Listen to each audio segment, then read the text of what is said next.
ake sibheke izindaba ezihamba phambili.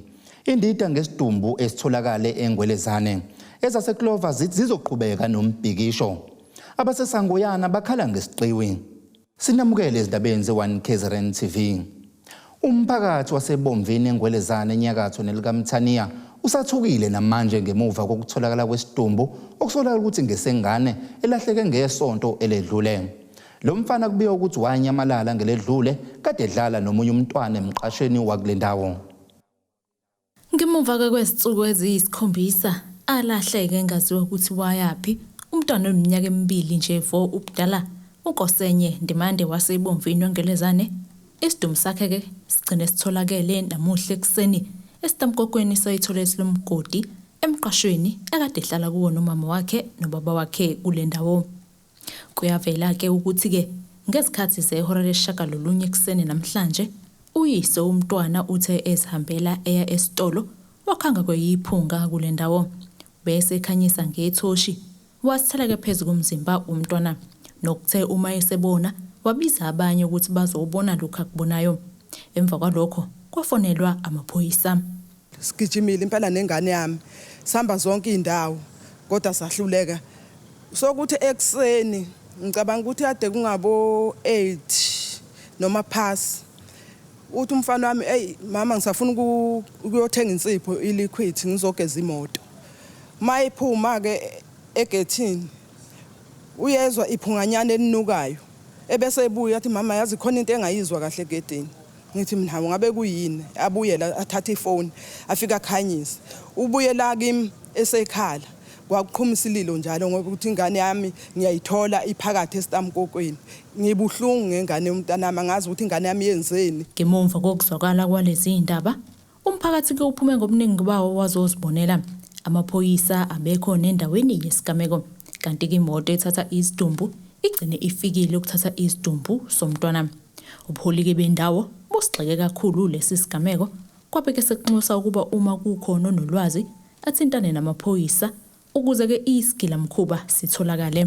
Njengomphakathi wase-28 Engwelezane khulukazi sendaweni yasebomvini sibhlungu kakhulu ngesigameko esenzekile kusithuse kakhulu kusiqese kakhulu because besinethemba lokuthi umntwana uzotholakala ephila. Siyazi into engajwayelekile ukwenzeka la endaweni iyaqala nje ukwenzeka so safisa ukuthi mhlambe abenzi bobubi bekwazi ukuthi betholakale sikushiya konke ezandleni zomthetho ukuthi umthetho udlale indima yabo ukuthi lo muntu owenzele umkhuba emphakathini ukuthi esheshe etholakala. Besingafisa emphakathini ukuthi sizame ukuqwashisana makukhona esikubonayo okungahambi kahle nizame ukusheshena isithinte njengabaholi bomphakathi mhlambe kungaba khona umsizo nemizamo esingayenza kungaze kuze kudaleke umonakalo njengalo monakalo odalekile. Amaphoyisa athi ke asenza uphenyo kwamanje kanti ke inhloso yokubulala ibengakaziwa namanje. Lezi izindaba z1KZNTV mina nginguSamkeliswe Nqulunga mbika ngisebomvini Engwelezane. Abasebenzi benkampani yakwaClover kulesifundazwe saKwaZulu-Natal bathi bazobhekisha kuze kuba bayayithola into abayifunayo. Labasebenzi baqala kanye nesiteleka sikazwelonke esaqala ngoLwezi ngonyaka odlule bekhala ngemithetho emisha lenkampani ebatshela ngayo ngaphandle kwesivumelwano nefaka phakathi nokubanqamulela imiholo kanti kumanje sekuphele izinyanga ezine labasebenzi behleli bengaholi. Lana siseQueensburg kwinkampani yakwaClover la khona abasebenzi lokhu bangenela isiteleka sikazwelonke kusukela ngenyanga kaNovember yangenyanga edlule. Into evela yakamumva ikhalazo zokuthi abasebenzi selokhu bangena esitelekeni ayikho imiholo abayitholayo kanti kuyimanje kwabanye isimo sesinzima njengoba kuvela ukuthi abanye badlela imizi yabo abanye badlelwa nezimoto futhi nokubuyisela abantwana esikoleni kube nzima kwabanye. Ukuzwa kabanzi ngokuqhubakalayo sinayo omunye okhulumela abasebenzi begatsha lesifundazwe okuyilona elikhulukazi nazona zonke izinkampani ezibika kulona. Bhuti wami siyakubingelela siphinde sikwamukele. Yebo ngiyabingelela. Sichazele sukela ngoNovember nangenela isiteleka kuze kube manje anakabuyele emsebenzini.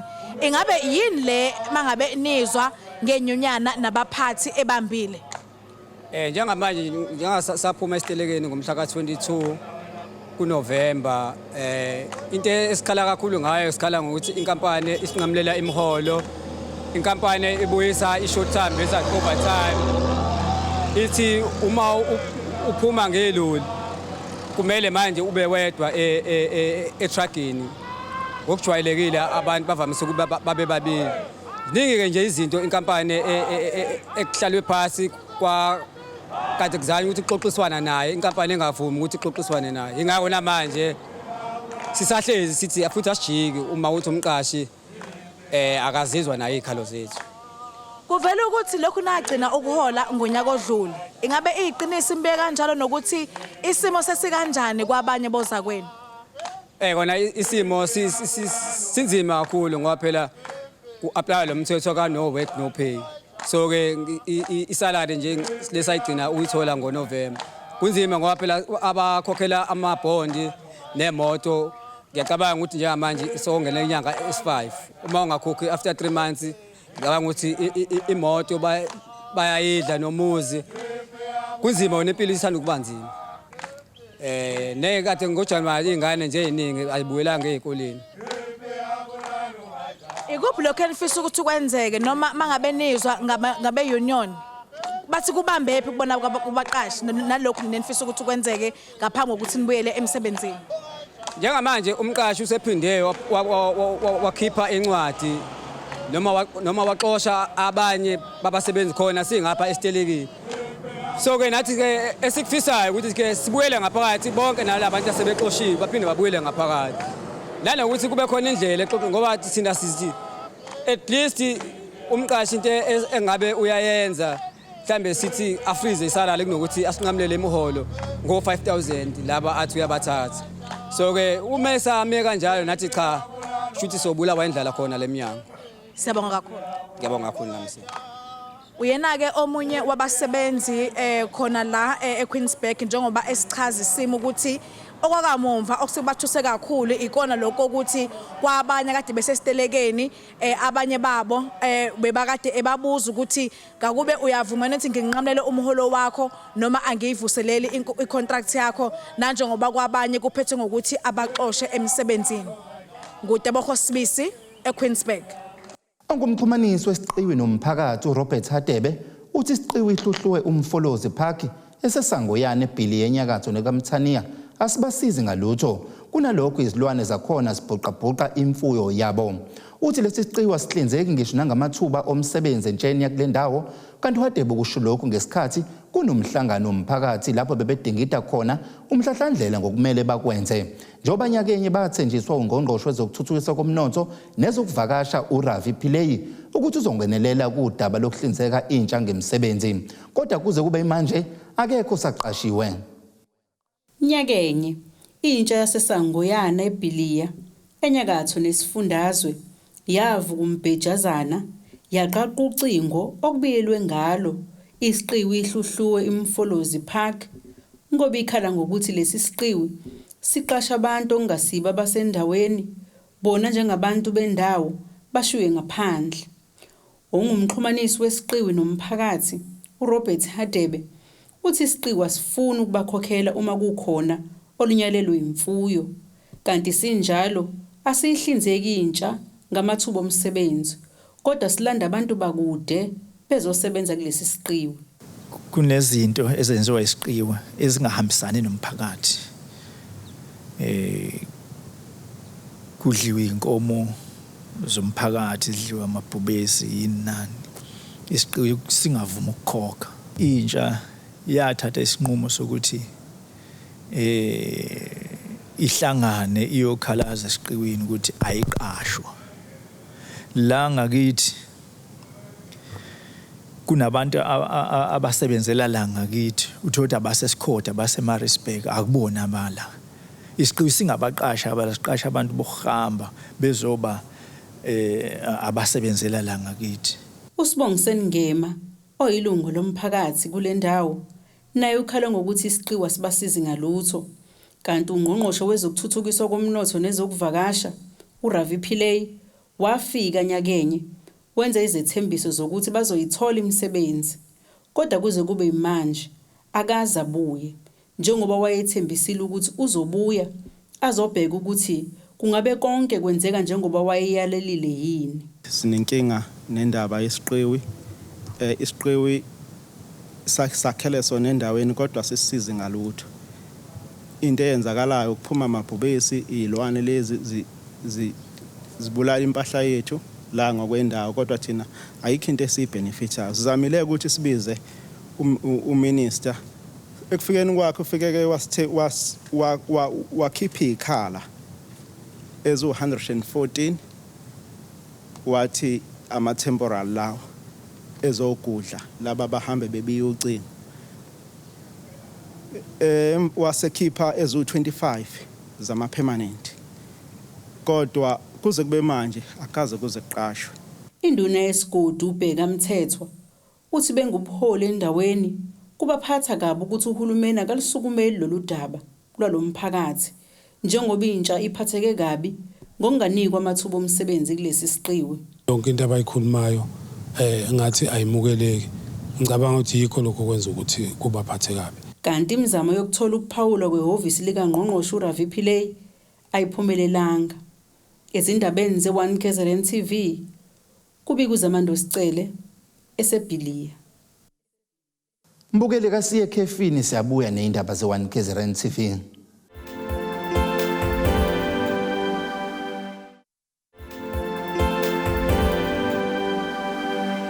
Siphinde sinamukele mbukeli 1KZNTV ake sibheke nazi izindaba ezihamba phambili.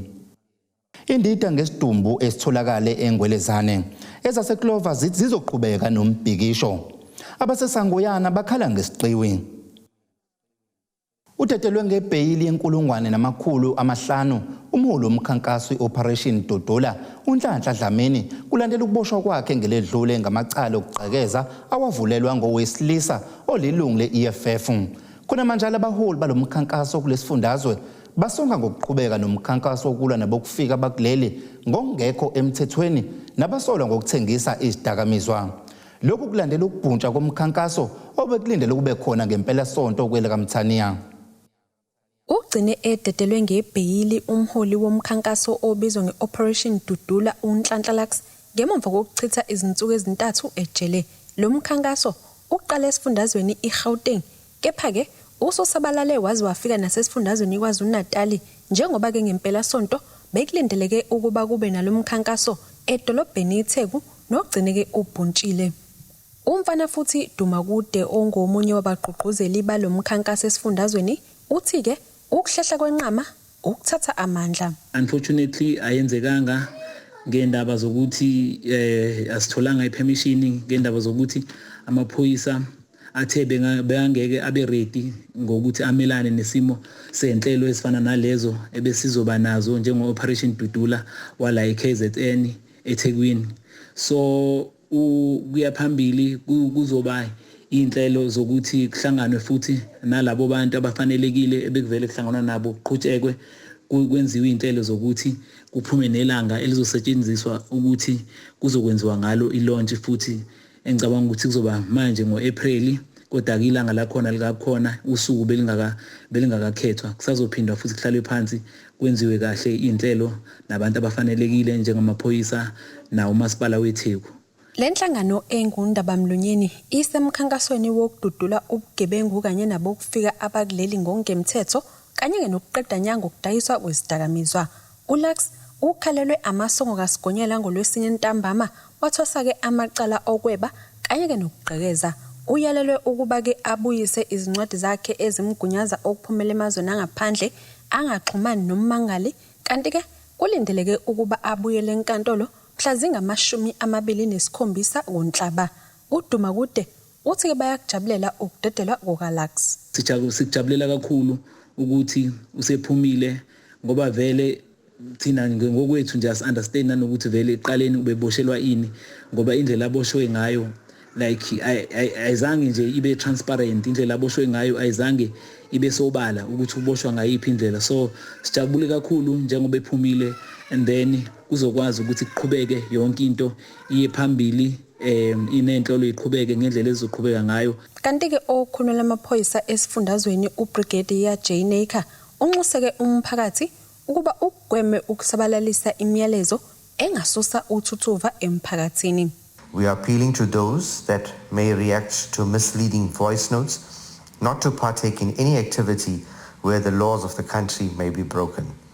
We once again urge our citizens to refrain from reposting voice notes and messages that they receive, as some of them are obviously fake. Police will not hesitate to deal decisively with those found contravening the law.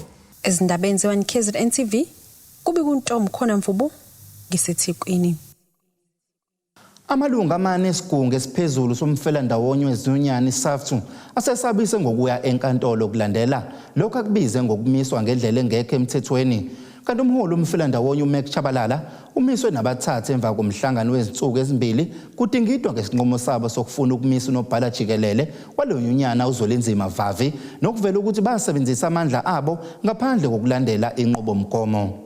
National office bearers acted hastily and acted prematurely by suspending and or intending to suspend the General Secretary on allegations that were not tested and that were not presented before the FinCom, and that they could not as well justify in the NEC because of they did not follow due processes. Yiwona lamaphuzu abekwe isigungu esiphezulu seSAFTU okuyiwona holela ekutheni kuthathwa isinqumo sokumisa umholi wayo uMark Shabalala, usekela wakhe umgcini mafa kanjalo nosekela kaNobhala. Bonke labaholi basola ngokukhanda itulo lokuketula uVavi ngoba bemsola ngokusebenzisa ikhadi sebhanka lalomfelandawonye enza izidingo zakhe. Ngesonto ledlule labaholi banike uVavi izinsuku eziyisikhombisa zokuthi abhale incwadi emvimbela ukumisa kwakhe. Lamalungu ayaliphika itulo lokuthi abefuna ukuketula uVavi. Something that in our view is not true. We thought that in their press conference yesterday they would provide proof of such. No proof was provided that we suspended the General Secretary. In fact, as we speak, the General Secretary has not been suspended either by the NOBs. So there are no basis whatsoever for this decision. We believe that this decision is illegal. Ushabalala uthabenzi wangu bulungiswa kade kumiswa bona. We reject this illegal suspension. We are currently seeking legal advice, and we shall respond in details as soon as the process have started. Emasontweni amabili edlule kwavela izinsolo ngonobhala weNomsa okuyiyona nyonyana enkulu nazo zonke ezingaphansi kwawo lo mfelandawonye. uIvan Jimmy naye wayesolo ngokwamukela imali eyakhokhela izindleko zosuku lokuzalwa kwakhe kanye nelaptop indodakazi yakhe okuthiwa yayivela kwinkampani ezomshwalense esebenzisana nayo iNomsa. Kuzona zonke lezi sigemegeme kusola amalungiselelo enkomfa yokukhetha ubuholi obusha obuzoba ngoMeyi njengoba uVavi kuthi ufuna ukubuya ihlandla lesibili kodwa kukhona ezinye izinyunyana ezingahambisani nalokho. Ngutebokho Sibisi eThekwini. Unobhala weqembu leNational Freedom Party NFP ngamafuphi ngaphansi kwesifunda uMkhanyakude uzothile Mtshali uthi bafunde lukhulu emaphutheni abo ukuthi kubalekile ukuthi bakhumelane umlotho uma kunongakuboni ingasolinye kungaphazamiseki izinhlelo zeqembu. Ekhuluma nethimba lesindaba le1KZNTV uMtshali esikhathi benomcimbi okubonga amalungu omphakathi asemkhanyakude uphinde waveza ukuthi bamukele abantu abangaphezulu kwekhulu ababuyele kuleli qembu. Iqembu leNational Freedom Party NFP ngamafuphi ngonyaka 2016 alizange libe ingxenye yokhetho lohulumeni basekhaya ngenxa yezinkinga zeqembu nokwaholela ekutheni ligcine lingangenanga emva kokuhluleka ukukhokha imali ngesikhathi. Unobhala waleli qembu kwisifunda uMkhanyakude enyakatho nelikaMthaniya uzothile Zomtshali uthi bafunde lukhulu emaphutheni abo. Leli qembu kulomcimbi ebelinawe bambanana liphinde lamukela amalungu amasha ayikhulu. Sifundile ukuthi uma ngabe ningabambisani ayenzeka amaphutha. So lawo maphutha lawo sitshelile ukuthi thina NFP okhona njengamanje nala emkhanya kude asifisi ukuthi afike kuthina abe phakathi kwethu. Uma ngabe khona la singaboni khona ngasolinye sihlale phansi sixazulule ngoba ayikho impi yomndeni ihlalelwa phansi kukhumelwana umlotha. Lokho kokuthi sendoze ngempela niyochithana ngoba nakho kuthiwa khona la ningaboni kahle khona. Size sibuza sithi asiwaboni namanye amaqembu anawo ama-factions onke amaqembu anama-factions wawo kodwa makuthiwa sekuyiwo okhethweni ayabambana ayephambili akuze kufike la khona kuthiwe khona abanye abasangena okhethweni ngoba nakho kunokungaboni ngasolinye. Emhlaba yalingana sinabantu abawu-20 abazothulwa namhlanje bese kuthi eMtubatuba abawu-30 bese kuthi la eJozini bawu-25.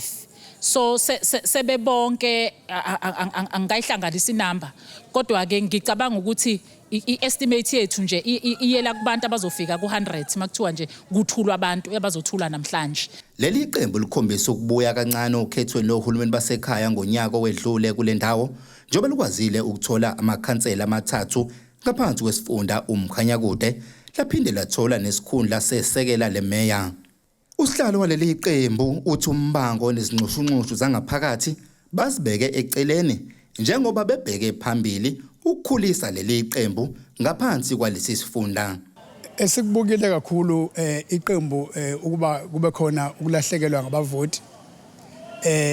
Empeleni siyabona ukuthi isizathu kube ukuthi abaholi ababelohola iqembu balohola kuthe makuphela ithemu yalo balishiya bengalifakile okhethweni.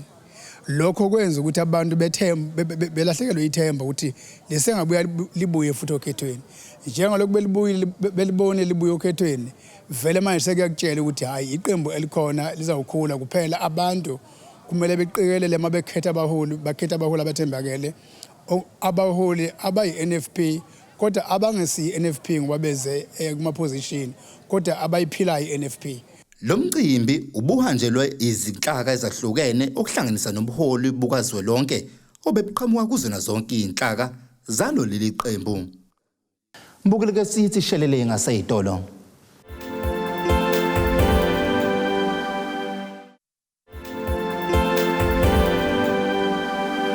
Siphinde sinamukele mbukeli 1KZNTV ake sibheke lezo indaba ezithe zahamba phambili.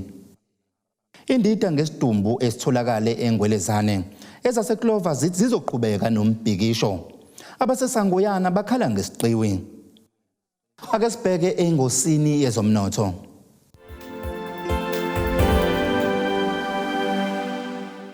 Irandi lakuleli lu14.65 emaqhathaniswa nedola semelika libu 19.24 emaqhathaniswa nopondo waseBrithani libu 16.04 emaqhathaniswa neeuro kanti igolide lona libiza $1,935 62 cent i-ounce kuthi olungahluziwe $120 65 cent umphongolo. Mbukele ke sibheke engosini yezemidlalo.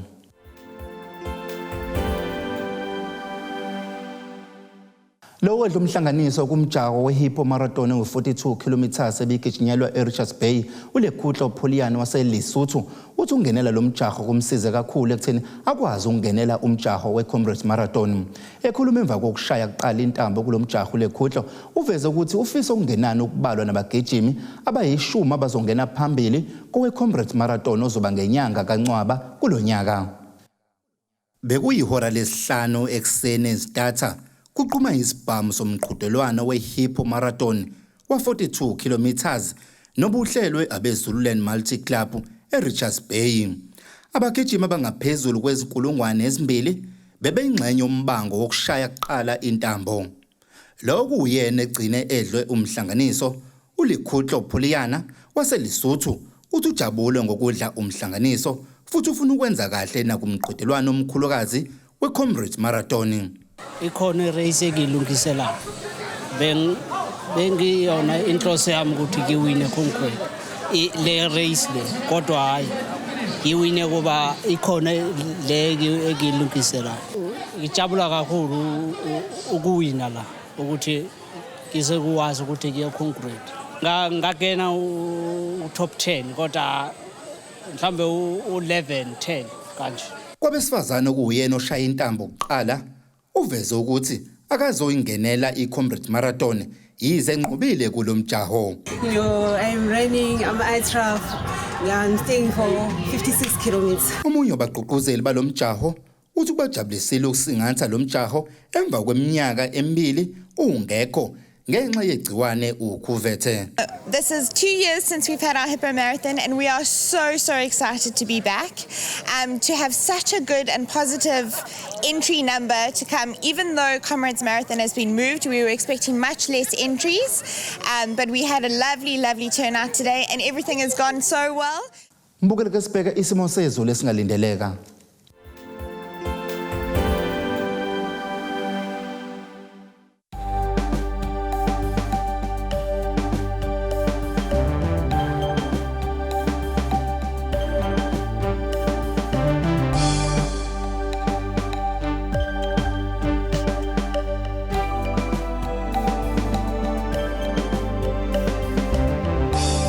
Zingange bese kuphathele zona mbukeli 1KZNTV izindaba zipheli kuphela isikhathi nisale kahle.